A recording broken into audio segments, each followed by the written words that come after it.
ہمارے ہاں یہ ہوتا ہے کہ ہم احساس نہیں پیدا کرتے، بلکہ اپنی غلطیوں پر، اپنی کمزوریوں پر دلائل دیتے ہیں۔ ہم یہ کہتے ہیں جناب یہ فلاں وجہ بنی تو مجھے یہ کرنا پڑا۔ میں نے ایسے نادان لوگ بھی زندگی میں دیکھے کہ ان سے قتل ہو گیا ہے۔ جس نے جان بوجھ کر کسی مومن کو قتل کیا اس کی سزا جہنم ہے۔ قتل ہو گیا تو ان سے سوال کیا گیا تو کہنے لگے اس نے مجھے گالی دی تھی، پھر میں کیا کرتا؟ اپنی اتنی بڑی کوتاہی پر بھی وہ بجائے شرمسار ہونے کر، بجائے 2 قدم پیچھے ہٹنے کے، اس پر بھی لوگ دلائل دیتے ہیں۔ تو اگر کسی بندے کو کبھی اس سے کوئی ایسی غلطی سرزد ہو گئی، کوئی ایسا اس سے حقوق العباد کے مسئلے میں کمزوری اس سے واقع ہو گئی اور پھر اس کو احساس ہو گیا اور حالات اس طرح کے ہو گئے کہ اب وہ معافی بھی نہیں لے سکتا، وہ لوگ دنیا میں موجود نہیں رہے یا وہ ان پر ملاقات کرنے سے، ان سے ملنے سے قاصر ہے، کسی ایسے مقام پہ ہے اور وہ حق ادا بھی نہیں کر سکتا، لیکن اسے احساس پورا ہے، توبہ پوری کی، کوشش پوری کی، تو ایسے بندوں کی بھی اللہ قیامت کے دن صلح کرا دے گا۔ نبی کریم صلی اللہ تعالیٰ علیہ وآلہ وسلم نے ارشاد فرمایا کہ ایک بھائی صبح قیامت اپنے بھائی پر مقدمہ کرے گا، اے میرے مالک اس نے مجھے بڑا ستایا، اس نے مجھے بڑی تکلیف دی، فلاں جگہ اس نے میرے اوپر بڑی آزمائش مسلط کر دی، بڑی ساری تکلیفوں سے گزارا۔ اس سے مراد مسلمان بھائی ہے، وہ اس کا دوست ہو یا کاروباری ساتھی ہو یا سگا بھائی ہو یا کوئی بھی ہو۔ حضور فرماتے ہیں وہ مقدمہ کرے گا، یہ مسند امام احمد بن حنبل میں حدیث موجود ہے۔ عرض گزار ہوگا اے کائنات کے رب اس نے بڑی تکلیف دی، بڑا ستایا، مہربانی کی جائے مجھے اس سے بدلہ لے کے دیا جائے۔ اب بندہ جو سامنے جس پر مقدمہ دائر کیا جا رہا ہے وہ تو مرتے دم تک توبہ کرتا رہا، احساس ہو چکا تھا، ازالے کی کوشش کرتا رہا، لیکن اسے موقع میسر نہیں آیا، حالات ہی ایسے نہیں تھے۔ اب اللہ کے محبوب فرماتے ہیں رب اس مقدمہ کرنے والے سے کہے گا چل اپنے بھائی کو معاف کر دے۔ وہ پھر اپنا دکھڑا سنائے گا، اپنے اس درد کی شدت کو بیان کرے گا جو اس کی طرف سے آنے والی تکلیف پر، وہ آزمائش سے گزرا، اس کا اظہار کرے گا کہ مالک میں تو بڑی تکلیف میں رہا ہوں، ایسے معاف کیسے کر دوں؟ تو اللہ کریم فرمائے گا اٹھ، پھر وہ سامنے جنت میں نظر ڈال، وہ مکان دیکھ سامنے، وہ دیکھ کے کہے گا سبحان اللہ اتنا خوبصورت مکان، اتنا عالی شان محل، جلدی سے عرض کرے گا مالک یہ کس کو ملے گا؟ تو رب فرمائے گا جو اپنے بھائی کو معاف کر دے۔ تو فوراً سے پہلے عرض کرے گا اللہ میں نے معاف کیا، اللہ میں نے معاف کیا، اللہ میں نے معاف کیا۔ تو رب کریم فرمائے گا پکڑ پھر اپنے بھائی کا بازو اور جا، میں نے تم دونوں کے لیے جنت میں مکان بنا دیے۔ تو ایک تو یہ یاد رکھیں کہ کوئی شخص اگر یہ دعویٰ کرتا ہے کہ میں نے کبھی، ہمارے ہاں بہت سارے لوگ ایسے ہیں جو بعض اوقات بات کرتے ہیں تو ان کی بات سے انا پرستی چھلکتی ہے، وہ کہتے ہیں جی یاد تو نہیں کبھی کسی کے ساتھ زیادتی کی ہو۔ میں نے کہا یہ تو آپ نے بہت بڑا ہی دعویٰ کر دیا ہے، تو بہت بڑا دعویٰ کر دیا آپ نے، ایسے تو ہوتا نہیں۔ کبھی کبھی انسان جو اس کے زیادہ قریبی لوگ ہوتے ہیں، زیادہ قریبی ساتھ رہنے والے، اسے ان کے بارے میں زیادہ حساس ہونا چاہیے۔ میں نے دیکھا ہے کہ ڈھیر سارے لوگ ہیں جن کے ذمے بڑے لوگوں سے معذرت کرنا ہے، لیکن تیار ہی نہیں۔ ہمارے ہاں لوگ حکومتیں کر کے چلے گئے اور ان کے دور حکومت میں بڑے بڑے سیاہ قسم کے حالات ہوئے، لوگوں کو بڑی تکلیف ہوئی، لیکن رخصت ہونے کے بعد جب ان سے وجوہات پوچھی گئیں تو کبھی کوئی شخص ماننے کو تیار نہیں ہوا، کبھی کسی شخص نے یہ نہیں کہا کہ مجھ سے غلطیاں ہوئی ہیں، مجھ سے کمزوریاں رہ گئی ہیں، بلکہ کچھ لوگ مستقل بنیادوں پر بٹھائے ہوتے ہیں جو سارا دن یہ گنواتے ہیں کہ ان کی تو غلطی ہے ہی کوئی نہیں، وہ تو بڑے کامیاب ترین لوگ ہیں۔ حالانکہ جو بڑے بڑے لوگ تھے، بڑے بڑے لوگ، حضرت عمر فاروق جیسے بڑے آدمی تھے نا حضرت عمر فاروق، تو آخری وقت میں جب آپ کو زخم لگ گیا تو لوگوں نے آپ کی تعریفیں کی کہ آپ بہت بڑے ہیں، آپ نے بڑی خدمت کی، تو حضرت عمر کہنے لگے مجھے اپنی غلطیوں کا بھی احساس ہے اور تم میری تعریفیں کر رہے ہو۔ یہ جملہ دیکھیں، فرمانے لگے مجھے زیادہ اجر کی ضرورت نہیں، بس دعا کرنا میری نیکیاں اور میری غلطیاں برابر برابر ہو جائیں اور رب مجھے معاف کر دے، بس چونکہ مجھے اپنی کمزوریوں کا بھی احساس ہے۔ یہاں یہ معاملہ ہوتا ہے کہ لوگ جب غلطیاں کر رہے ہوتے ہیں، ظلم کر رہے ہوتے ہیں، زیادتی کر رہے ہوتے ہیں، تب وہ سمجھتے ہیں کہ ہمیں تو کوئی دیکھنے والا نہیں۔ میرا اللہ قرآن حکیم میں فرماتا ہے وَلَا تَحْسَبَنَّ اللَّهَ غَافِلًا عَمَّا يَعْمَلُ الظَّالِمُونَ، فرمایا ظالم جو کام کرتے ہیں ہرگز نہ سمجھنا کہ اللہ ان کے کاموں سے بے خبر ہے، وہ وقت کا انتظار کریں۔ وَلَا تَحْسَبَنَّ اللَّهَ غَافِلًا، گمان نہ کرنا، ہرگز گمان نہ کرنا کہ اللہ غافل ہے، يَعْمَلُ الظَّالِمُونَ، ظالموں کے کاموں سے۔ جو زیادتیاں لوگ کرتے ہیں، جو ظلم و ستم لوگ کر رہے ہیں، جس نے اپنے بچے کو پیسوں کے زور پر کسی غریب کے بچے کا میرٹ پیچھے کر کے اپنے بچے کا داخلہ کرایا ہے اور مبارکیں بھی وصول کی ہیں، تو لوگوں کو تو نہیں پتا کہ اس نے پیسے دے کے داخل کرایا ہے، پر رب تو غافل نہیں نا اس کام سے، اللہ کو تو پتہ ہے۔ جس نے اپنے بچے کی نوکری بہت سارے لوگوں کا میرٹ پیچھے کر کے پیسے اور سفارش کے زور پر کرائی ہے، تو مالک کو تو پتہ ہے، لوگوں سے اس نے مٹھائیاں وصول کر لیں، تختیاں بھی لگوا لیں، شور بھی ہو گیا، لیکن اللہ تو جانتا ہے۔ وَلَا تَحْسَبَنَّ اللَّهَ غَافِلًا عَمَّا يَعْمَلُ الظَّالِمُونَ، لوگ غافل ہو سکتے ہیں، رب غافل نہیں ہے، گمان بھی نہ کرنا۔ جس بندے نے اپنا مقدمہ وکیلوں کی فیسوں کے زور پر جیت لیا ہے اور غریب کچہری سے نکلتے وقت کہہ رہا تھا کہ غریبوں کو انصاف نہیں ملا کرتا، تو چلو اخبار میں تو خبر تیری فتح کی آ گئی، پر رب تو غافل نہیں ہے نا۔ ایک عدالت قیامت کے میدان میں بھی تو لگے گی نا، وہاں بھی تو ڈھیر سارے انصاف ہونے ہیں نا۔ جس شخص نے کسی کی زمین پر قبضہ کر لیا ہے اور سامنے والا مجبور تھا، تنگ دست تھا، کمزور تھا، وہ اتنی نہیں رکھتا تھا کہ وہ بندوقیں اور پسٹل اور گنڈے اور بھتہ خور بندے لے کے آئے اور اپنا قبضہ چھڑوا لے، تو نے لے لیا، ہو گئی بات، لوگوں کو تو نہیں پتا، پر رب تو غافل نہیں ہے نا۔ میرے رسول پاک صلی اللہ علیہ وسلم نے فرمایا جس نے کسی کی زمین پر ایک بالشت قبضہ کیا، قیامت کے دن اللہ تعالیٰ ساتوں زمینوں کا توق بنا کے اس کے گلے میں ڈال دے گا، اس کی گردن ٹوٹے گی، جھکے گی، وہ کہے گا مالک یہ تکلیف تو فرمایا دنیا میں تجھے شوق پڑا تھا نا زمینوں پر قبضے کا، تو رکھنا ساری ہی اپنے پاس، کرنا کنٹرول۔ لڑ لڑ کے تھک گئے، حالات خراب ہو گئے، بہنوں کے حصے کھا گئے، پڑوسی اگر مجبور تھا تو بیچنا چاہ رہا تھا تو اس پر سٹے لے کے آ گئے کہ یہ کسی اور کو بیچ نہ سکے، دے تو مجھے ہی دے۔ قانون کو کٹ پتلی بنا کر اپنے ہاتھوں میں کھلواڑ کیا، مستقل بنیادوں پر پکے پکے قانونی مشیر رکھ لیے، سمجھا کہ دنیا کو تو پتہ نہیں چل رہا۔ تو وَلَا تَحْسَبَنَّ اللَّهَ غَافِلًا عَمَّا يَعْمَلُ الظَّالِمُونَ، رب تو ظالموں کے کاموں سے بے خبر نہیں ہے، اللہ تو بے خبر نہیں۔ بڑا کچھ لوگوں نے کیا، بڑا کچھ کیا، بڑی بڑی زیادتیاں پس پردہ کی، بڑے بڑے حقوق پہ ڈاکے ڈالے، بڑا کچھ ہی ہوا، لیکن پھر آرام کی نیند سو گئے۔ پھر نے سوچا کوئی سوال جواب نہیں، کوئی بات نہیں، کوئی پوچھنے والا نہیں، تو مٹی دیں تے مٹی رہنا ہی، ایمی کا دی بلے بلے، اج مٹی دے اتے بندے آتے کل مٹی دے تھلے۔ بعض لوگوں کو بات کرنے کا سلیقہ زیادہ آتا ہے، پنچایت میں جیت جاتے ہیں۔ بعض لوگ وکیل مہنگا لے لیتے ہیں، ویسے وکیل مہنگا ہوتا کیوں ہے؟ وکیل کے مہنگا سستا ہونے کی وجہ کیا ہے؟ قانون آئین تو ایک جیسا ہے نا، دلائل تو قانون کے اندر ہی دینے ہیں، کتابیں سب نے ایک جیسی پڑھی ہیں، ڈگری بھی سب کے پاس ایک ہی ہے، ایک ہی ملک ہی ہے، تو یہ مہنگے سستے کا کیا مطلب ہے؟ وکلاء کے زور پر مقدمے جیتے جاتے ہیں، وکلاء کے زور پر۔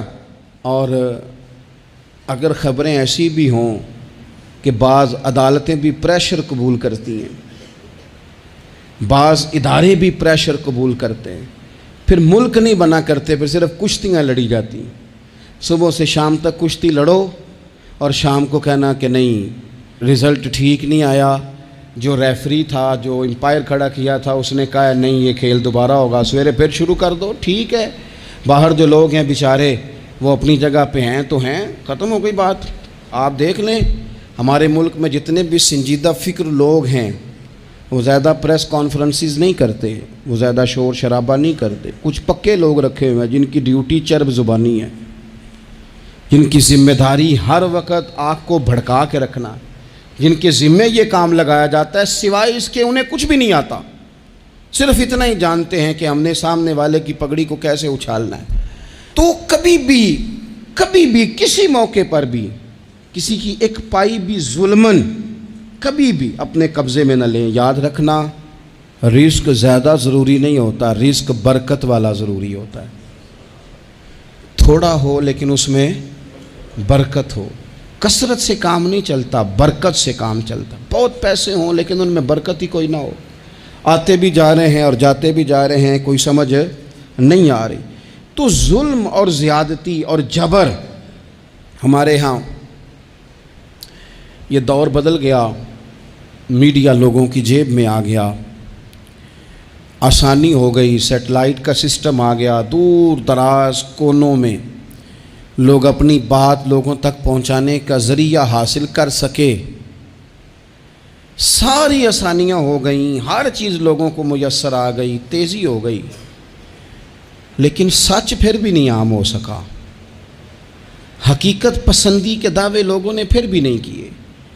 اگر کوئی چیز عام ہوئی بھی تو وہی جھوٹ، وہی بددیانتی، وہی ظلم و ستم۔ آپ دیکھ لیں کوئی ایک کیس بھی کبھی آتا ہے میدان میں، ایک کیس بھی، اور 4 دن اپنی فیس بک کی بات بڑھانے کے لیے اس پر شور بھی کیا جاتا ہے، پھر وہ دب جاتا ہے، پھر اس کے بعد وہ قصہ پارینہ ہو جاتا ہے۔ جب ظلم حد سے بڑھ جاتا ہے پھر انسان کا اپنا وجود بھی اس کے لیے باعث عار بن جاتا ہے۔ ابن حجر کہتے ہیں کہ ایک شخص کو میں نے ایک مقام پہ دیکھا، وہ میرے علاقے کا تگڑا بندہ تھا، سیاںا بندہ تھا، مالدار تھا، کیا کہتے ہیں پنجابی میں ڈنڈی پٹی بڑی قائم تھی، بڑا اس کا دبدبا تنتنا تھا، لیکن میں نے اسے طبیب کی دکان پر لیٹے ہوئے دیکھا تو اس کے وجود سے پیپ نکلتی تھی۔ میں نے اسے کہا یار تیرے نام سے تو لوگ خوف زدہ رہتے تھے، تیرا نام لے کے تو لوگ بچوں کو ڈرایا کرتے تھے، تیرے سے انسلاک رکھنے والے تو بازاروں میں گردنیں اونچی کر کے چلتے، تجھے کیا ہوا؟ تو کہنے لگا بس جب خدا کا حکم آیا، جب اللہ کی حکمت کا غلبہ ہوا، جب تک اس نے ڈھیل دی تو دی، لیکن جب وہ پکڑنے پہ آیا تو پھر حال یہ ہوا کہ ایک غریب مچھیرا مچھلیاں پکڑنے کے لیے دریا میں سارا دن بیٹھا رہا، اسے مچھلی نہ ملی، شام کو روئی پڑا کہ مالک میرے تو بچوں کے پاس کھانے کو بھی کوئی شے نہیں۔ تو ایک مچھلی شام کو بڑی محنت کے بعد ایک بڑی مچھلی اس کے ہاتھ لگی۔ ان دنوں نہ مچھلیاں ملتی تھی نہ گوشت ملتا تھا، وہ بیچارہ ایک مچھلی لے کے جا رہا تھا اپنے گھر کی جانب، تو سامنے اسے میں آ گیا۔ جو طریقہ ہوتا ہے کدھر لے کے جا رہے ہو، کہاں سے لی ہے؟ تو کہتے اس نے کہا صاحب مجھے پتہ ہے آپ مجھ سے چھین لیں گے، لیکن میرے بچے صبح سے بھوکے ہیں، یہی میرا روزگار ہے، آج مجھے کچھ نہیں میسر آیا، میں نے اس مچھلی کو لیا ہے، مجھے تو بیچنے کو بھی کچھ نہیں ملا، پتہ نہیں مجھے پکانی کس طرح ہے، تو یہ ایک مچھلی میرے بچوں کی خوراک بنے گی، کل لوٹ لینا، پرسوں لوٹ لینا، تمہارا تو کام ہی لوٹنا ہے، چلو کچھ دن کے لیے ہاتھ روک لو۔ کہتے ہیں اس نے جب یہ کہا تو میں نے ایک تھپڑ مارا اور اس آدمی سے مچھلی چھین کر میں نے اسے پکڑ کے گھر لا رہا تھا میں، اس مچھلی نے، حالانکہ مچھلیاں کاٹا نہیں کرتی، کہنے لگا اس مچھلی نے ناخن پر میرے پورے پر تھوڑا سا کاٹا ہے، اور میں نے کہا کوئی بات نہیں، مچھلی ذرا بڑی تھی، اس نے کاٹ لیا، میں نے تھوڑی سی پٹی باندھی اور گھر والوں کو کہا مچھلی پکا دیں، انہوں نے پکائی کھائی، کچھ پتہ ہی نہیں تھا۔ 2-4 دن گزرے ہیں تو زخم آگے بڑھنے لگا ہے، طبیب کو دکھایا ہے تو اس نے کہا یہ تو انگلی کاٹنی پڑے گی۔ کہتا ہے وہ انگلی کٹوائی، 1 ہفتہ نہیں گزرا تھا کہ زخم آگے بڑھا، تو پھر وہ ہاتھ کی طرف بڑھا تو میں نے جا کے دکھایا تو اس نے کہا ہاتھ بھی کاٹنا پڑے گا، سارا بازو کٹوا چکا ہوں، رات کو نیند نہیں آتی، ایک لقمہ پیٹ میں نہیں گزرتا، میرے بچے، میرے بھتیجے، میرے بھائی، میرے عزیز گلی گلی اس غریب کو ڈھونڈتے پھرتے ہیں جس کا نام بھی ہم کوئی نہیں جانتے. تھک گئے تلاش کر کر کے، خدا جانے کہاں چھپ گیا اللہ کی اتنی بڑی زمین میں، وہ ملتا نہیں. میں سو نہیں پاتا. کہنے لگے شیخ میرے لیے دعا کر دو، مجھے کچھ نہیں چاہیے، بس وہ مجھے مل جائے اور میں اس سے نا معافی لے لوں، بس وہ مجھے معاف کر دے، 2 جملے معاف، جیسے بھی ہوگا میں منا لوں گا، بندہ درکار ہے. ابن حجر نے لکھا ہے، کہتے ہیں وہ تڑپتا رہا، روتا رہا، آہوزاری کرتا رہا. میں نے بھی اس کے لیے دعا کی کہ اللہ کرے وہ شخص تجھے مل جائے. پھر کچھ دنوں کے بعد مجھے کسی نے بتایا کہ مر تو گیا ہے تڑپ کے، پر اس سے معافی کا موقع میسر نہیں آیا. دوستو زندگی میں کچھ کام ایسے ہم کرتے ہیں، وہ راز گرچہ ہمارے سینوں میں دفن ہوتے ہیں، لیکن کہیں ظلماً زیادتی کے ساتھ ہم نے 4 پیسے بھی کسی کے ہڑپ کیے. کام محنت کرنی نہیں، جی چرانا ہے، کوشش کرنی نہیں، جی چرانا ہے. ملا رومی رحمۃ اللہ تعالیٰ علیہ نے لکھا ہے، جو آدمی ظلماً چیزیں کھانے کا عادی ہو جاتا ہے، اس کے منہ کو وہ بدبودار ذائقہ لگ جاتا ہے. وہ خدا سے معافی مانگے کہ یہ کیا میرے منہ کو گند لگ گیا ہے کہ ہمیشہ ناجائز کی ہی لذت آنے لگی، حرام کی لذت آنے لگی، اسے پھر وہ حلال کا ذائقہ ہی نصیب نہیں ہوتا. اپنی زندگی میں جائز پیسہ، رزق حلال، طیب، طاہر، صاف ستھرا، کبھی ظلم نہ کریں، کبھی زیادتی نہ کریں. کبھی حضرت سعد بن ابی وقاص رضی اللہ تعالیٰ عنہ نا کچھ بانٹ رہے تھے، تو ایک شخص نے آ کے کہا، یہ بخاری میں آپ کو ملے گا، اس نے آپ پر 3 الزام لگائے. کہنے لگا ایک تو آپ جہاد پہ نہیں جاتے حالانکہ بڑے مجاہد تھے، دوسرا آپ بانٹنے میں احتیاط نہیں کرتے، تیسرا جناب آپ غریبوں کو ترجیح نہیں دیتے. 3 الزام اس طرح کے اس نے آپ پہ لگائے، ناانصافی کا، معاذ اللہ، جنگ پہ نہ جانے کا. اب حضرت سعد بن ابی وقاص کو بڑی تکلیف ہوئی. بد دعاؤں سے بچنا چاہیے. حضور نے نام لے کے کہا مظلوم کی بد دعا سے بچنا. دکاندار کپڑے دیکھ کے اہمیت دیتا ہے، کپڑے دیکھ کے. اگر دکان پہ چڑھنے والا مہنگے کپڑے پہن کے چڑھا ہے تو اٹھ کے کھڑے ہو کے مال دکھاتا ہے. اگر کپڑے پھٹے پرانے ہیں اور خاتون نے جو گود میں بچہ اٹھایا ہے وہ بھی غریب ہے تو کہتا چل چل، انہیں خریدنا کچھ ہے نہیں. یہاں سے ظلم شروع ہوتا ہے، یہاں سے. بندہ دیکھ کر لوگ اس کے ساتھ رویہ اختیار کرتے ہیں. بندہ دیکھ کر، میری غربت نے کیا مجھ کو زمانے میں بدنام، تیری دولت نے تیرے عیب چھپا رکھے. حضور فرمانے لگے مظلوم کی بد دعا سے بچنا. جب وہ اپنے ہاتھ اٹھاتا ہے نا رب کی بارگاہ میں، تو پھر آسمان کو بھی حکم ہوتا ہے تو درمیان میں ہٹ جا، کوئی شے نہ آئے، اسے سیدھا اللہ کی بارگاہ میں پہنچنے دے. ہٹ جاتی ہے ہر چیز. مظلوم کی بد دعا سے بچو. حضرت سعد عزت دار آدمی تھے، لوگ عزت داروں پر بھی ظلم کرنے سے باز نہیں آتے. حضور کے غلام تھے، نبی پاک کے سچے سچے صحابی تھے.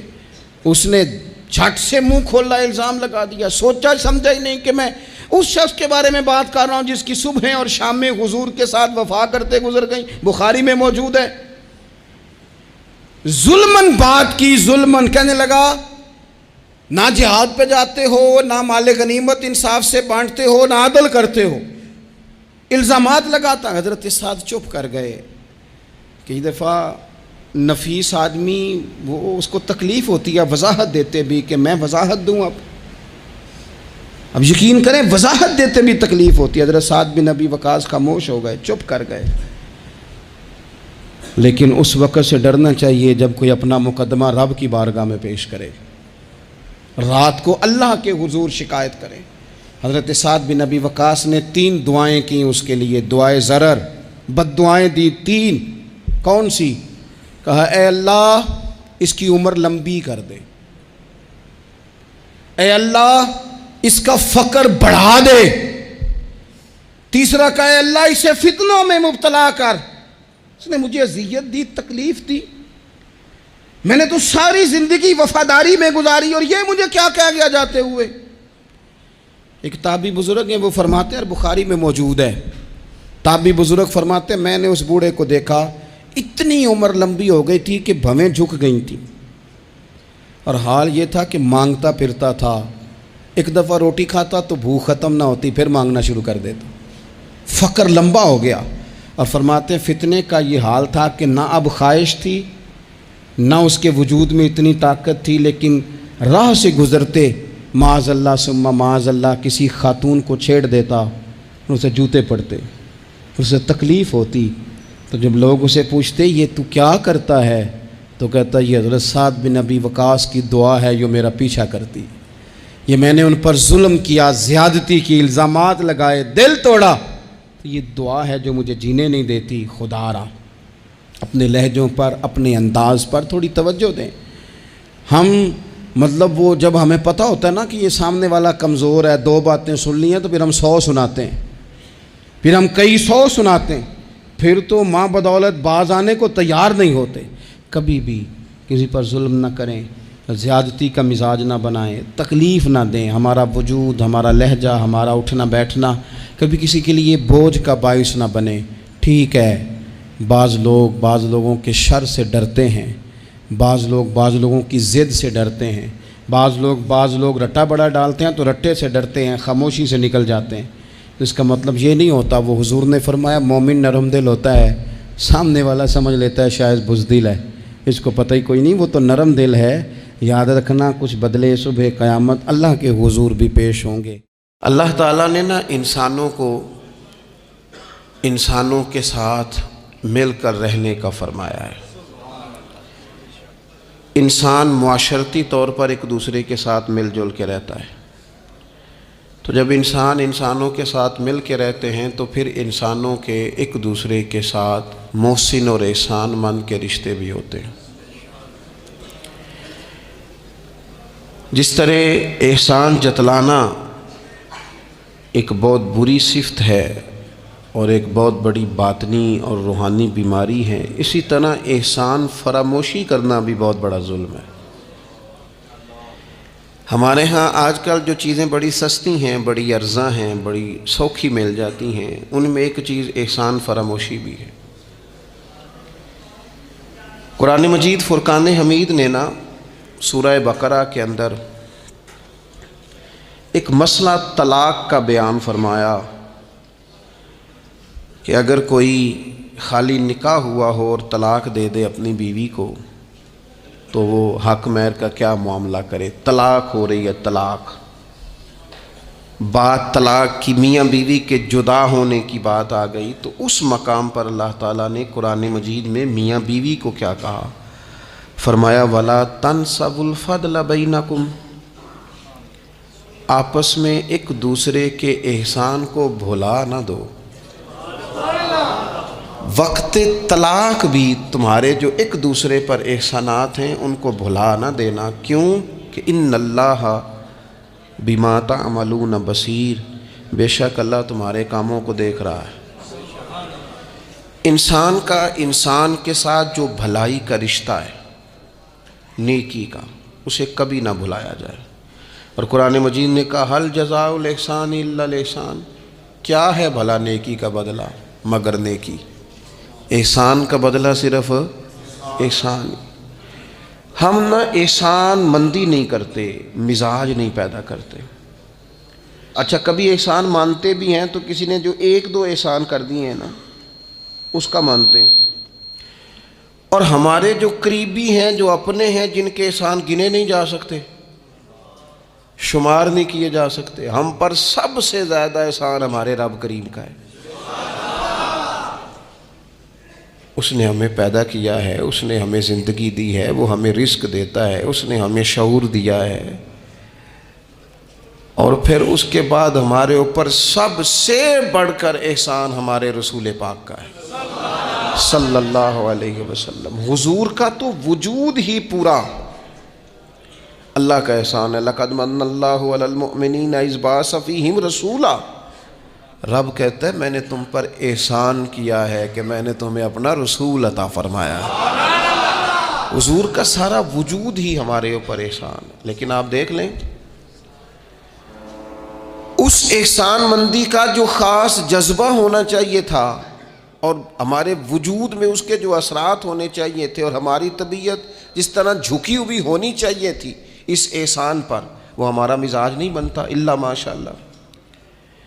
اللہ تعالیٰ کے احسانات ہیں، نبی پاک کے احسانات ہیں، پھر علماء، مشائخ، قرآن مجید کے تراجم، تفاسیر، احادیث کی شروحات لکھنے والے، ہمیں سمجھانے والے، جو ہمیں اللہ رسول سے جوڑتے ہیں، جو ہمیں وہ رستہ دکھاتے ہیں، ان لوگوں کے احسانات ہیں، ہمارے اساتذہ کے احسانات ہیں۔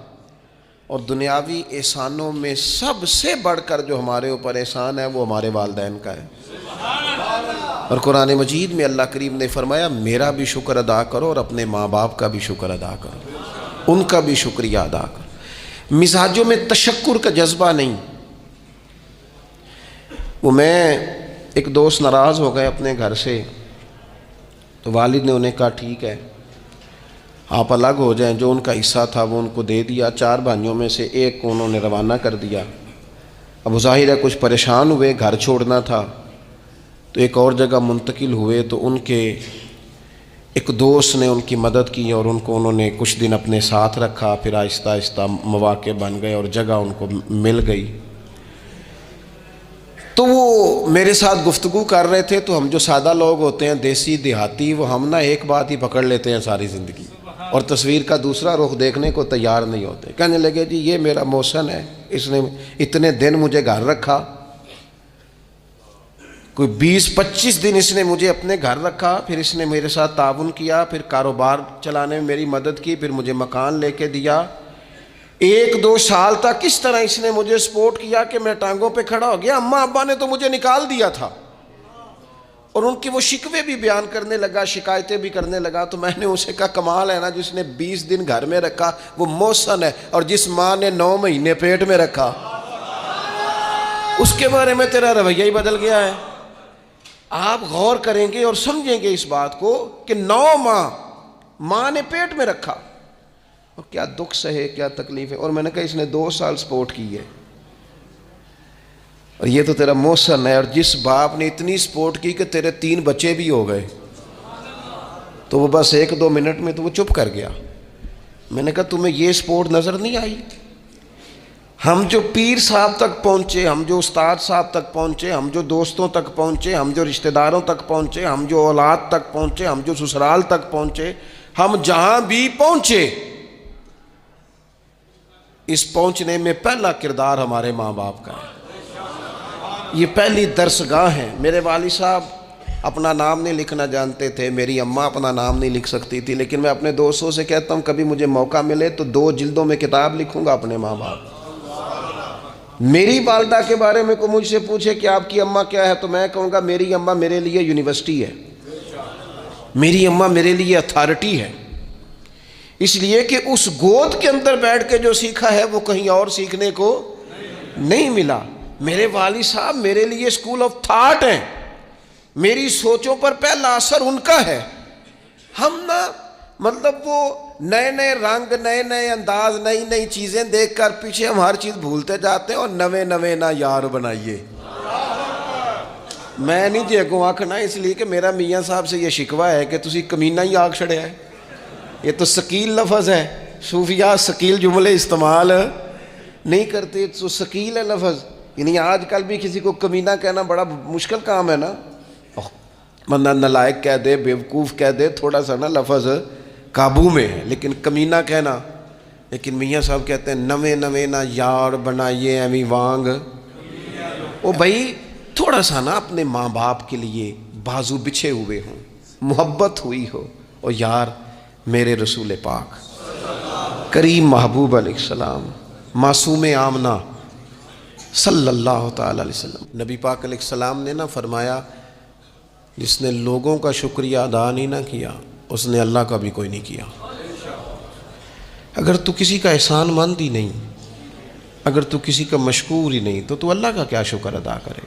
حضور نے فرمایا جب کوئی تمہارے ساتھ نیکی کرے تو بہترین بدلہ دینے کی کوشش کرو۔ وہ بابا بلے شاہ صاحب نے نا کتے کی وفاداری کا بیان فرمایا ہے، اور بڑی سمجھنے والی بات ہے۔ بابا صاحب کہتے ہیں کہ کتا جو ہے نا اس کے ہم مالک ہیں، تو ہمارا بھی تو کوئی مالک ہے نا۔ فرماتے ہیں ایک روٹی کتے کو ڈالتے ہیں دوسری مانگے تو کئی دفعہ لوگ جوتا بھی مار دیتے ہیں، لیکن خود مالک جو ہے کتے کا وہ پنکھے کے نیچے اے سی کے نیچے سویا ہے، اور کتا جا کے صبح کسی درخت کے نیچے سوتا ہے، اور ساری رات مالک سویا ہوا ہے، یہ پہرے داری کر رہا ہے، اور کسی کو بھی اس کے گھر میں آنے نہیں دے رہا۔ کہتے ہیں تو کتے کا مالک ہے تو تیرا بھی تو کوئی مالک ہے نا، تو راتی جاگیں تے شیخ صداویں، راتی تے جاگ دے کتے تیتھوں اتے، مالک دا در مول نہ چھڑ دے،